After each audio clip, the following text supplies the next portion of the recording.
Olá, meus alunos, tudo bem? Aqui é o professor Alexandre, espero que todos estejam respeitando a quarentena e nós, os professores da Pares, estamos aqui preparando essas videoaulas para dar continuidade às nossas disciplinas. E hoje vamos falar sobre os fundamentos para fazer uma análise estatística, ok? Então, o objetivo da aula de hoje é fazer uma revisão dos conteúdos de bioestatística já trabalhados nas aulas presenciais. Então, vamos começar fazendo uma recapitulação dos princípios de população, amostragem e amostra, e também a organização de dados quantitativos, fazendo a diferenciação entre tipos de dados discretos e contínuos, agrupamentos, os tipos de agrupamentos simples e agrupamentos por intervalo de classe, e o processo de fazer a organização em uma tabela de distribuição de frequência, ok? Então vamos lá à aula de hoje. Iniciando com o assunto de população, amostragem e amostra. Então o que viria a ser a população? População é um grupo de unidades experimentais ou observacionais que compartilham as mesmas características. Então, pegando um exemplo, vocês alunos de enfermagem da Faculdade Fares, essas características, alunos de enfermagem dentro desse universo, desse espaço da universidade, da Faculdade Fares, essas são as características que reúnem todos vocês e vai diferenciar, por exemplo, de outros grupos, outros alunos de enfermagem de outras instituições, ou vai diferenciar vocês de alunos de ensino superior de outro curso, tá? Então, essas características vai reunir vocês como uma unidade, como uma população. E o que viria a ser uma amostra? A amostra é uma parcela representativa da população. Então, o que espera-se que se tenha em uma amostra são características que são observadas na população originária, ok? Então, aqui essa ilustração mostra que uma população apresenta indivíduos com diferentes características, mas que tem algumas que reúnem todos eles como um grupo só, tá? Então, por exemplo, aqui eu tenho um homem uma pessoa com a coloração amarela, outra preta, vermelha, verde e assim por diante, e azul e assim por diante, tá? O que se espera que tenha em uma amostra? Alguns desses indivíduos. O ideal é que tenha apresente todas as características, mas às vezes, pela amostragem ser aleatória, nem sempre todos os indivíduos vão estar representados em uma amostra. Então, depende muito, por exemplo, do tamanho da amostra, que aí,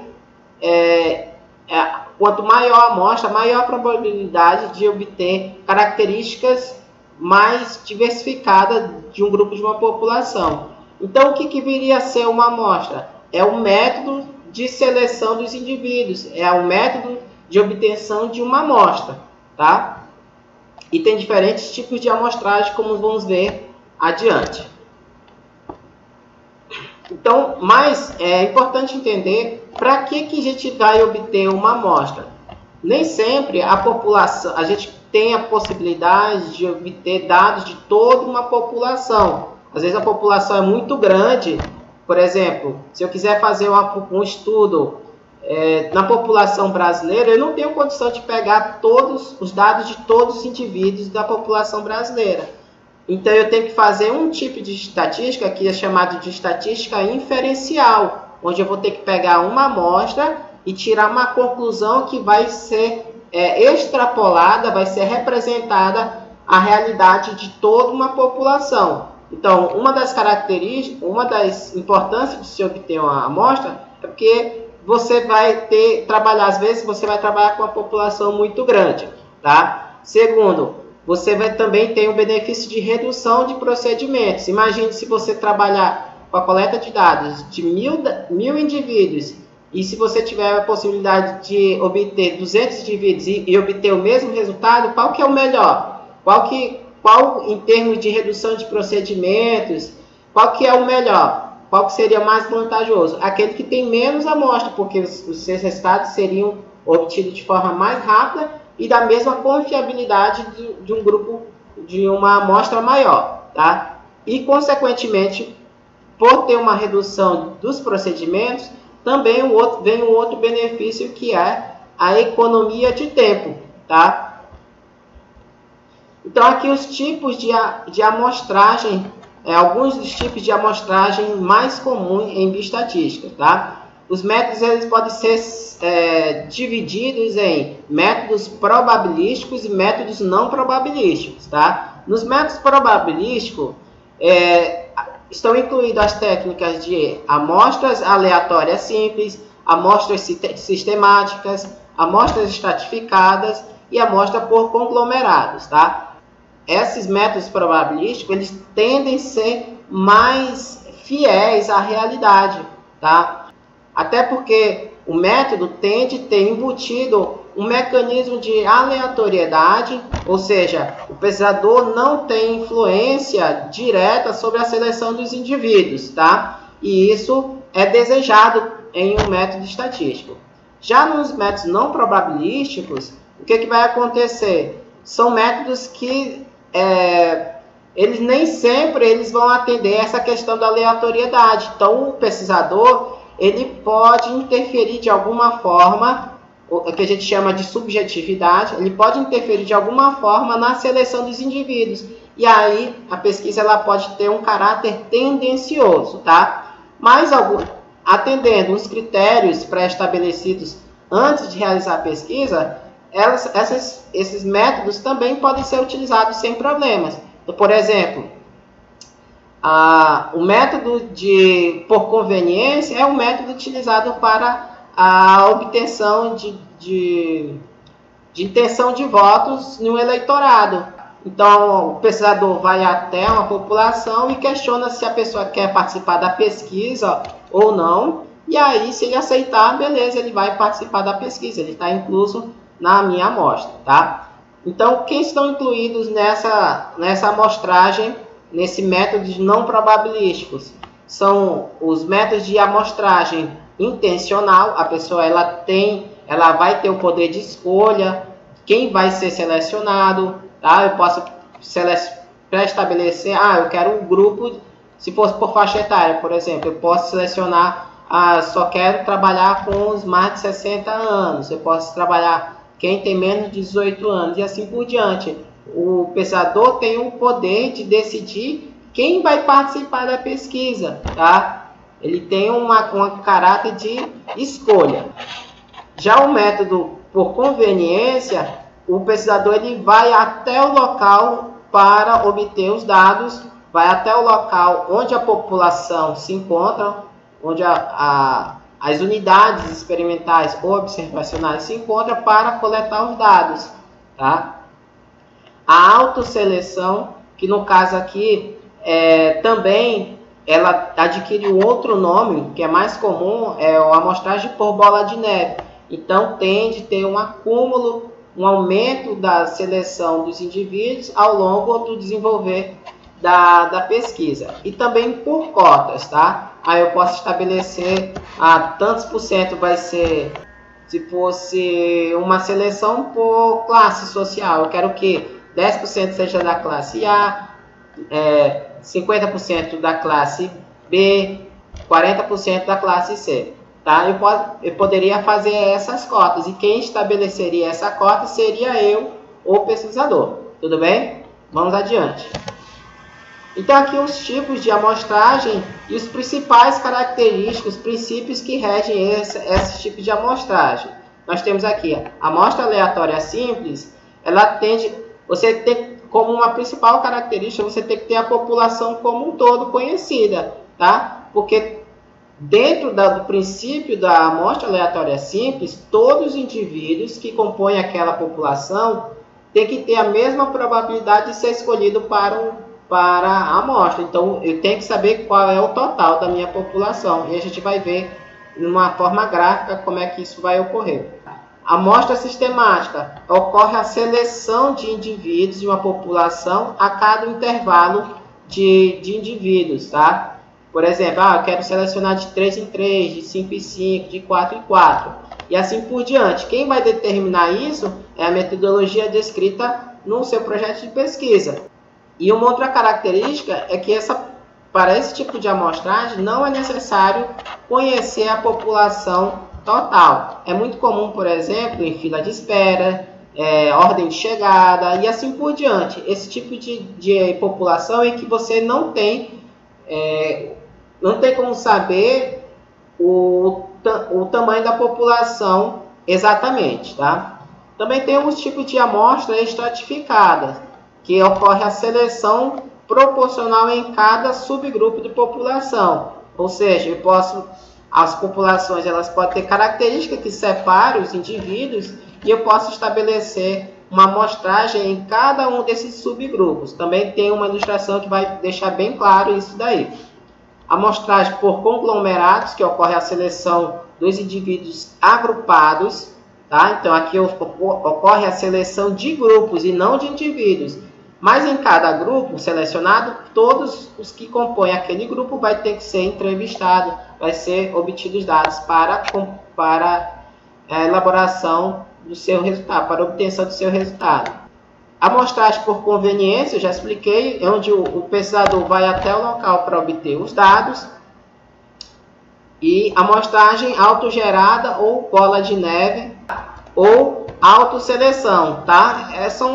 São sinônimos, tá? São termos sinônimos que expressam o mesmo tipo de amostragem, que é a seleção dos indivíduos, e a cada indivíduo selecionado, ele vai indicar mais outros indivíduos para compor a amostra da pesquisa, ok? Vamos ver de forma gráfica alguns desses tipos de amostragem. Mas antes disso, é importante destacar os atributos de uma amostra. O que uma amostra deve ter para que ela seja considerada uma amostra boa? Ela deve ser representativa, ou seja, as características presentes em uma população, ela deve refletir as características obtidas na população originária, na população como um todo, tá? A seleção, de preferência, o ideal é que ela deva ser imparcial, ou seja, o pesquisador não ter o caráter de seleção, não ter o poder de escolha dos indivíduos para compor a amostra. Isso é importante principalmente para evitar uma obtenção de resultados tendenciosos. Outro atributo que tem que ter uma amostra é que a seleção deve considerar as características da população, tá? Então a população ela tem aquela variável que você está estudando, ela apresenta uma estratificação clara ou não? Então essas características são importantes, porque dependendo do tipo de seleção, do tipo de características de uma população, você vai optar por um tipo de amostragem ou outra, tá? Para você representar de fato a realidade de uma população. Agora sim, vamos ver de forma ilustrada os tipos de amostragem e como ocorre essa seleção. Então, a amostra aleatória simples, tá? É uma das mais comuns e uma das mais indicadas quando se tem uma população conhecida. Então, essa é uma característica. Uma outra característica é que a probabilidade dos indivíduos, de cada indivíduo de uma população ser selecionado, seja igual. Então, qual que é a probabilidade aqui? Eu tenho 12 indivíduos, a população composta por 12 indivíduos. Então, qual que é a probabilidade de um indivíduo ser selecionado entre esses 12? 1 em 12. Só mais uma coisa que eu esqueci de falar, é que a seleção deve utilizar métodos que excluam o caráter subjetivo. É o que eu falei. Quando ele preza pela aleatoriedade, ele está excluindo esse caráter subjetivo, ou seja, ele não tem o poder de escolha na seleção dos indivíduos. Então, esses 4 indivíduos selecionados foram escolhidos de forma aleatória. Cada um recebeu um código, esse aqui, por exemplo, 2, 5, 8 e 10. Tá? Cada um recebeu um código, dependendo das suas características. E eles foram sorteados por um método aleatório, ou um sorteio e assim por diante. Já na amostra sistemática, a população não é conhecida e a seleção ocorre em um intervalo de indivíduos em uma fila, não necessariamente é uma fila real. Olha só, um exemplo que eu vou dar. Ordem de chegada, ordem de atendimento em um hospital, em um consultório. Você não sabe quantos indivíduos vão entrar naquele dia, naquele consultório, tá? E aí, o que acontece? eu posso fazer uma seleção dos indivíduos a cada tantos indivíduos. Por exemplo, eu quero selecionar a cada 3 indivíduos.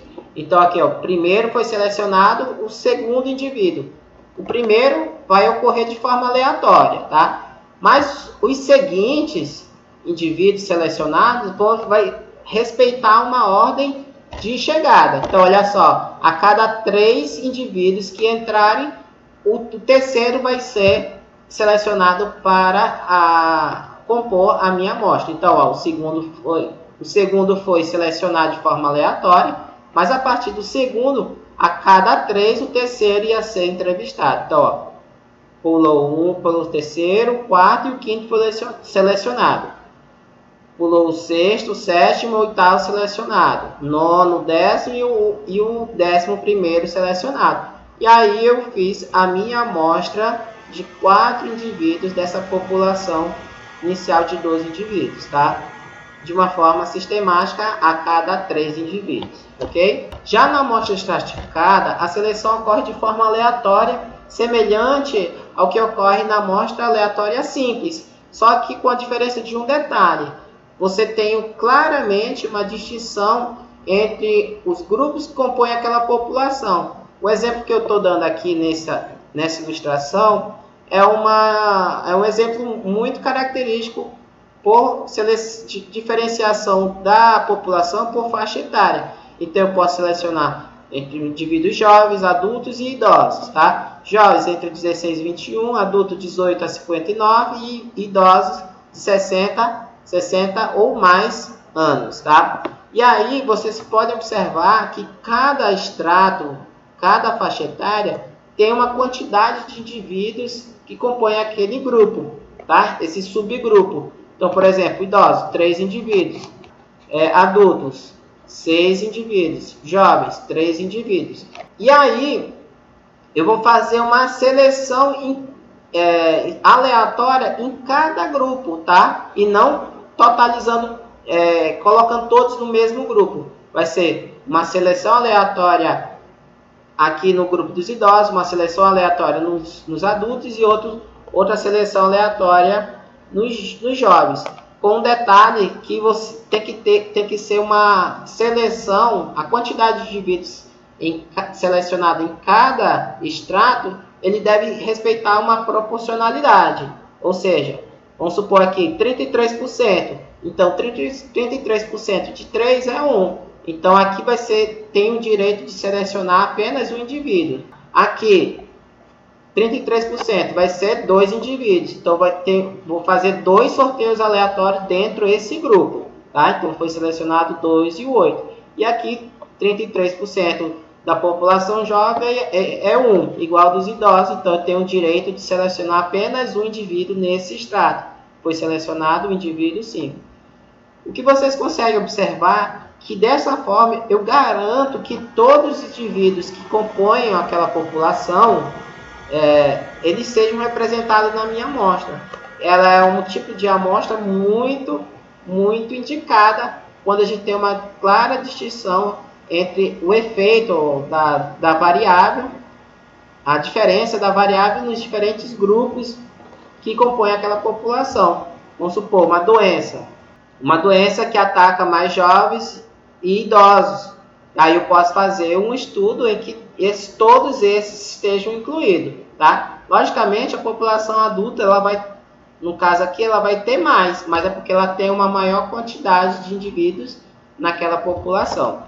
Uma característica para você fazer esse tipo de amostragem é que você precisa conhecer o tamanho da sua população e também de suas subdivisões. Eu tenho que saber qual é o tamanho da minha população e ainda eu preciso saber quantos daquela população é idoso, quantos são adultos e quantos são jovens.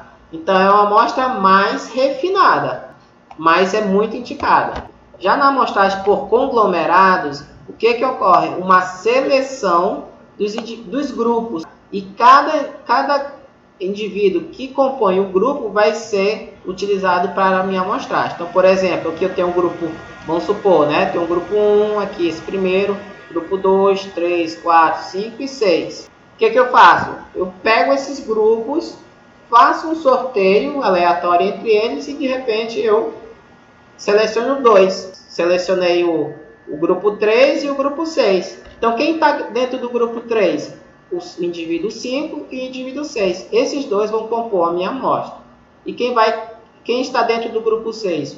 O indivíduo 11 e o indivíduo 12 também vão participar da minha amostra. Um outro exemplo que poderia fazer é uma amostragem por semestre num curso, por exemplo, curso de enfermagem. Tem uma separação de semestre. Semestre 1, 2, 3, 4, 5, 6, 7, 8, 9, 10.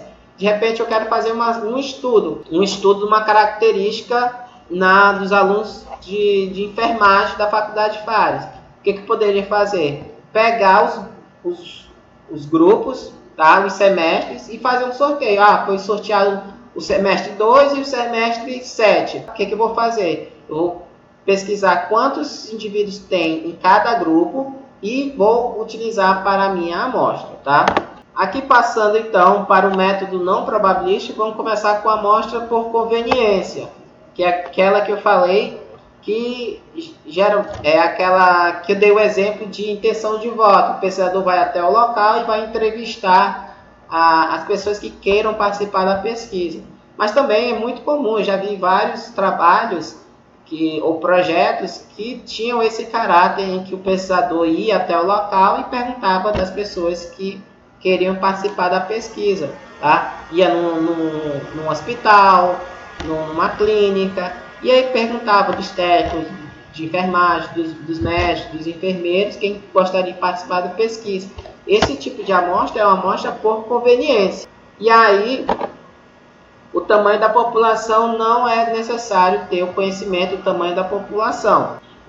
Uma outra característica é que a seleção de indivíduos ocorre na proximidade do pesquisador. Ele vai lá até o local e aí ele vai entrevista ou coleta os dados daquela população. Existe um alto grau de subjetividade, tem que ter bastante cuidado com esse tipo de amostragem, porque às vezes a pessoa ela coleta os dados de forma intencional, ou às vezes até nem intencional, meio que sem uma intenção clara. Esse tipo de amostragem deve-se ter bastante cuidado, pois existe esse perigo de ter um alto grau de subjetividade.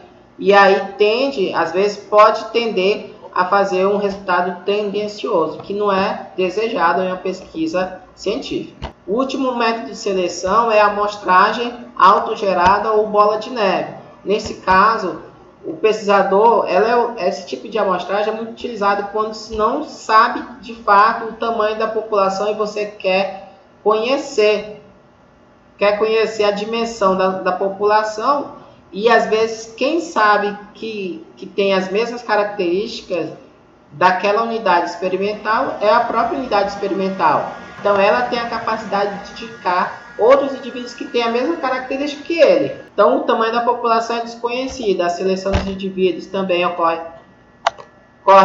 de forma com um alto grau de subjetividade, porque no caso quem vai selecionar é o indivíduo selecionado, os primeiros indivíduos selecionados, e esse primeiro indivíduo selecionado ele vai indicar os próximos a serem entrevistados. Então aqui um exemplo, o pesquisador entrevista o indivíduo 1, o indivíduo 6, o indivíduo 1 indica o indivíduo 2 e o 3 para participar da pesquisa, e o 2 e o 3, por sua vez, seleciona o 4 e o 3 indica o 5, e compondo esse grupo de unidades a serem entrevistadas.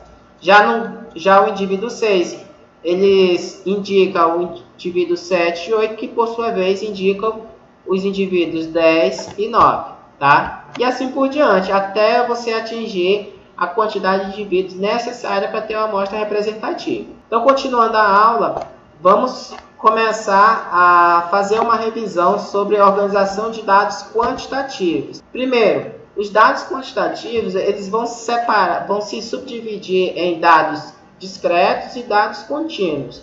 Os dados discretos eles têm a característica de não serem passíveis de fracionamento, eles não são fracionados, tá? Já os contínuos, eles podem ser fracionados. Então aqui eu tenho alguns exemplos de cada um desses subgrupos, tá?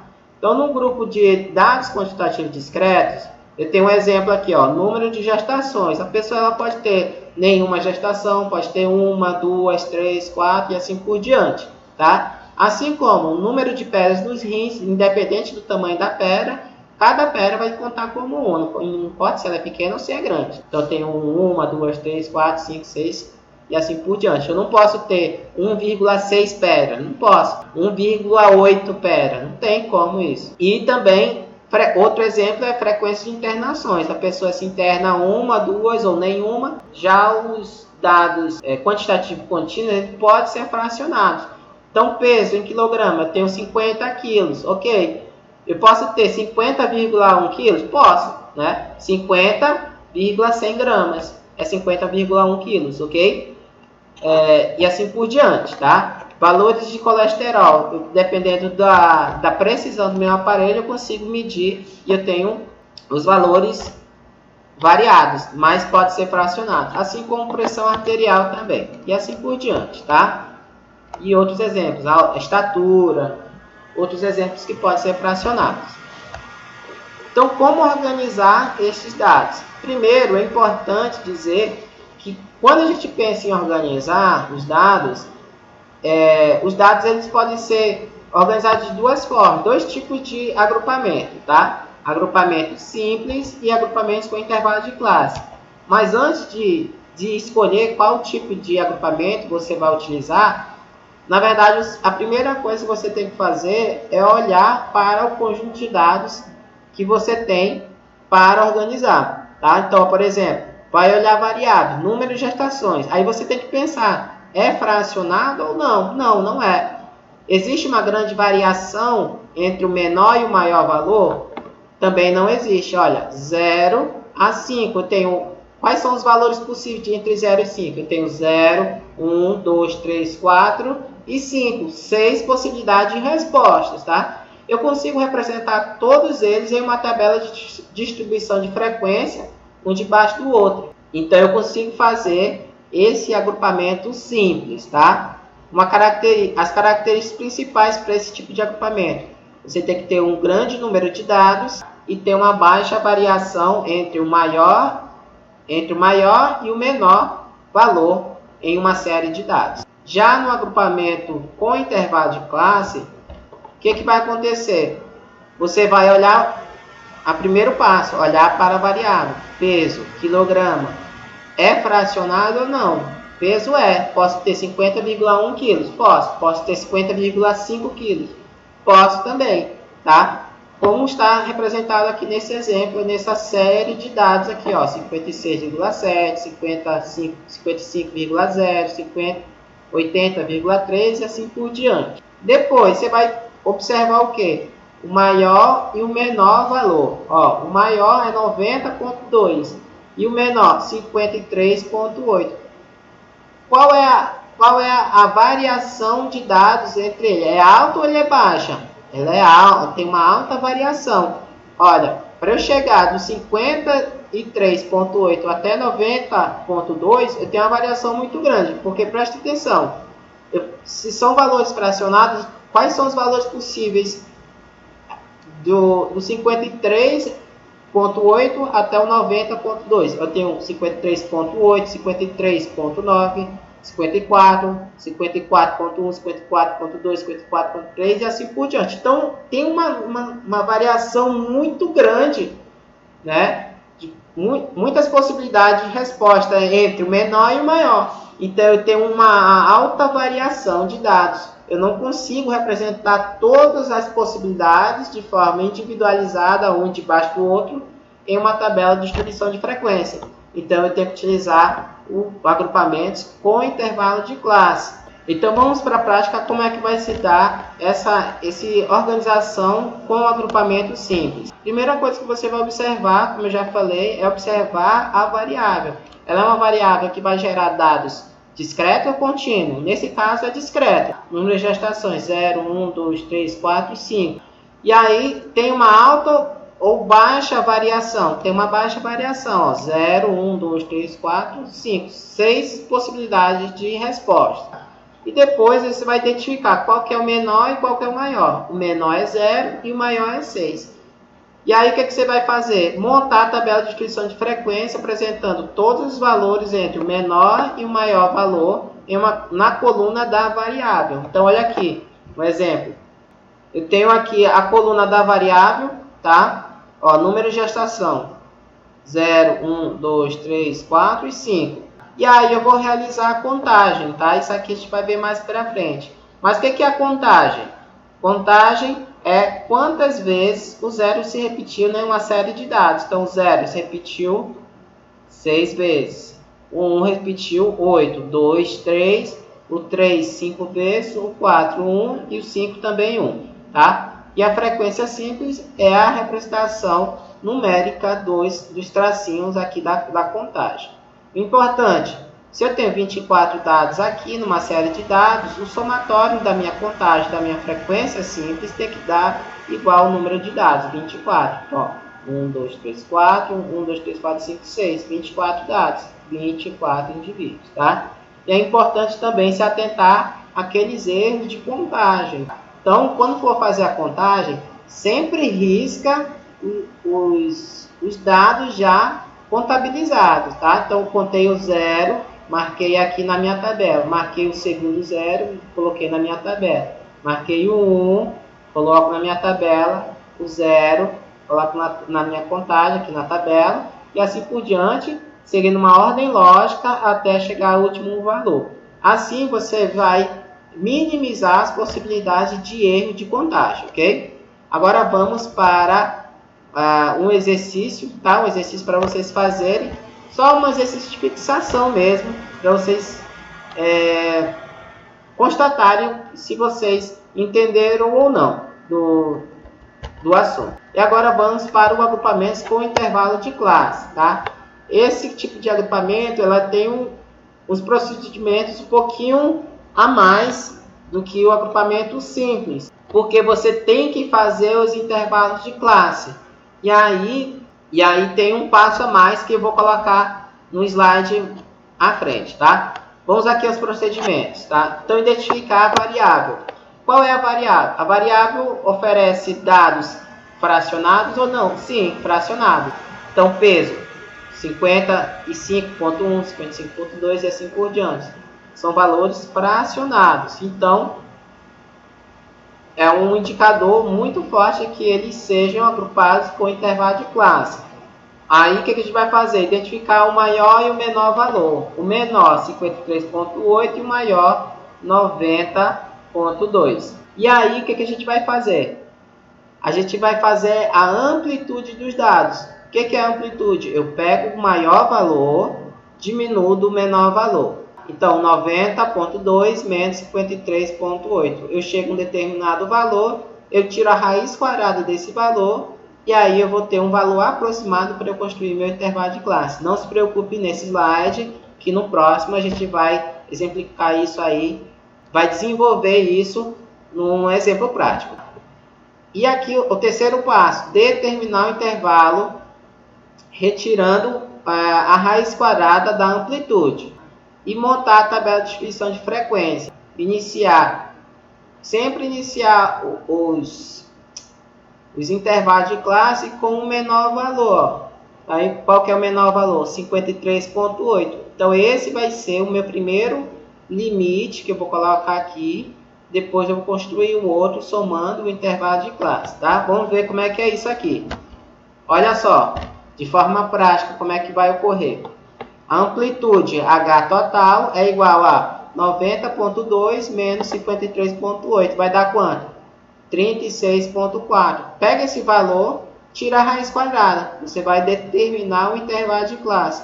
Vai dar 6.03, que é aproximadamente 6. Um detalhe aqui, gente. Quando é que você vai arredondar para cima e quando é que você vai arredondar para baixo? Quando o valor for superior a 5, tá? 5 ou mais, você arredonda para cima. Se for, por exemplo, 6,5, arredonda para 7. 6,6, arredonda para 7. Agora, se for 6,4, aí arredonda para baixo, fica 6, tá? Como é o caso desse exemplo aqui, ó, 6,03. Então, arredonda para baixo, tá? Fica 6. Então, esse vai ser o meu intervalo de classe, de 6 em 6. O que eu vou fazer? Eu pego o menor valor, 53,8, coloco aqui na minha tabela de distribuição de frequência, tá? Aqui está errado, aqui é peso, tá? Gente, aqui, ó, no número de gestação, na verdade, tinha que ser peso, tá? Mas, só trocar isso aqui. Então, 53,8 é o meu intervalo inferior. Coloco meu tracinho aqui do intervalo. E o que eu vou fazer? Pego 53,8 e somo mais o intervalo, que foi de 6. Então, vai dar 53,8 mais 6, 59,8. Que vai dar o meu limite superior. Então, eu já construí meu primeiro intervalo de classe. Vai de 53,8 a 59,8. Tá? E depois, pega esse 59,8 e põe para baixo. E aí faz a mesma coisa aqui. 59,8 mais 6, 65,8. Põe o 65,8 no limite superior da segunda classe. E assim por diante, até você fazer uma classe que inclua o maior valor, tá? Que é de 90,8. É importante, não tem que dar igual a 90,2, ele tem que estar incluso no último intervalo, tá? Então é o momento que você vai parar. E aí depois você vai fazer a contagem aqui na minha tabela de distribuição de frequência e continuar preenchendo as outras colunas, tá? Frequência absoluta simples e aí por diante, tá?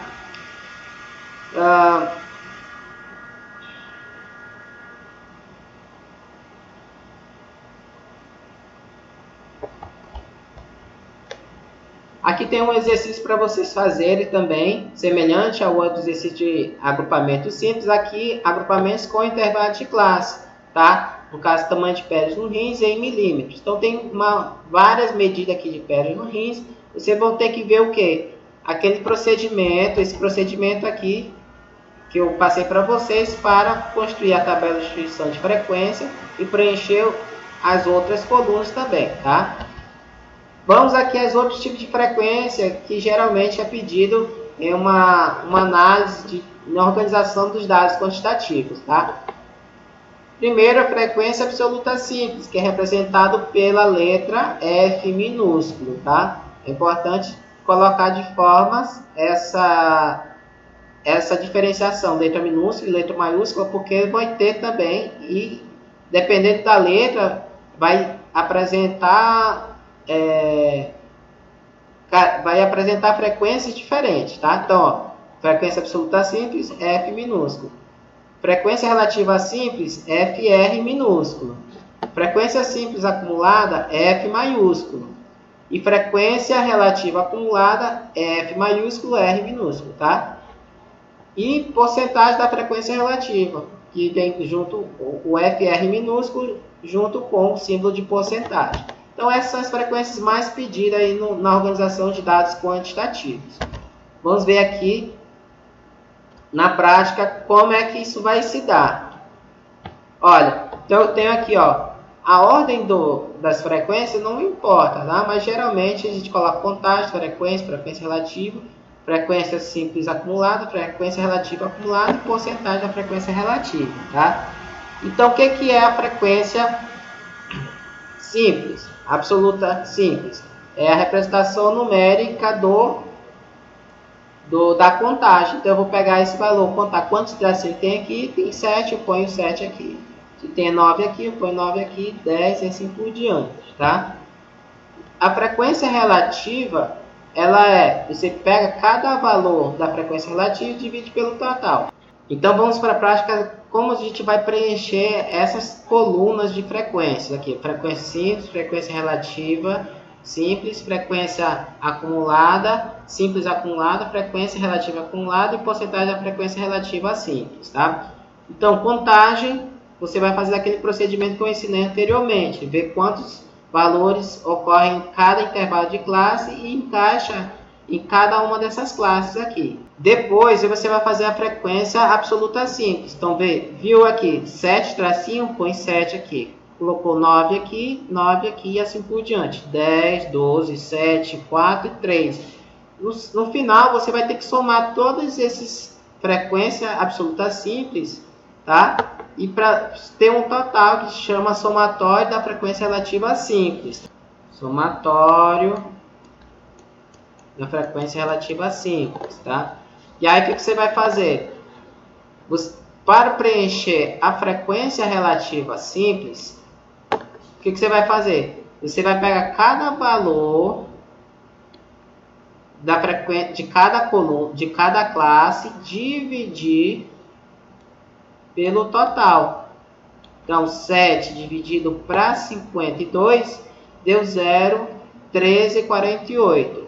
9 dividido para 52, 0,1731. 10 dividido por 52, 19,23. 12 dividido por 52, 23,08 e assim por diante. No final, você vai ter que somar todas as frequências relativas simples também. E tem que dar 1 ou um valor muito próximo de 1, tipo 0,9998, 0,9999 e assim por diante, tá? Um detalhe, o ideal é que você coloque pelo menos 3 casas decimais, tá? O ideal é você colocar 4, para você ter um valor mais próximo da realidade. Depois, frequência simples acumulada. O que você vai fazer? Você vai pegar cada valor desse aqui, ó, 7. O 7 você vai repetir, ó. Repetiu. Depois, o que você vai fazer? Vai pegar o 7, né? Vai pegar o primeiro valor e vai somar com esse aqui, ó. Somar com esse. Para dar esse resultado aqui. 16, 9, 7 mais 9, 16. Depois a mesma coisa. 16 mais 10, 26. 26 mais 12, 38. E assim por diante. No final, a última classe tem que dar igual a o somatório da frequência simples. Ok? Vamos para a frequência relativa acumulada. Na frequência relativa acumulada, é a mesma coisa que você fez aqui na frequência simples acumulada, tá? Olha só. Esse aqui, você vai utilizar o F e R aqui para calcular. Então, primeiro você vai repetir. 0,1346, 0,1346. Por quê? Não tem nenhum valor anterior a ele. Então, o único valor acumulado é esse aqui mesmo. Então, 0,1346. Depois, pega esse valor, soma com o próximo.